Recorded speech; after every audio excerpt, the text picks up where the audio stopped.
สบายดีทุกคน มื้อนี้เกษตรกลางทงสิบ่ได้พามาเฮ็ดเกษตรเนาะแต่ว่า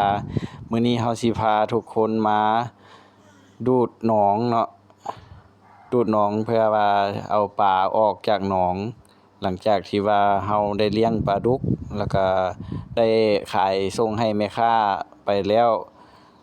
บัดทีนี้เราก็สิมาดูดเอาปลาที่ว่ายังหลงเหลืออยู่ในหนองเนาะก็คือปลาที่ว่ามันโดดออกจากกระสังแดแล้วก็ปลาที่ว่าเราเอามาปล่อยตามธรรมชาติก็คือสิมีปลาข้อปลานิลแล้วก็ปลาเข็งแน่เนาะอันนี้ก็เป็นหนองทำอิฐเนาะที่ว่าเราสิดูดออกเพราะว่าเรามี2หนองก็สิดูดออกเบิดทั้ง2หนองหั่นล่ะ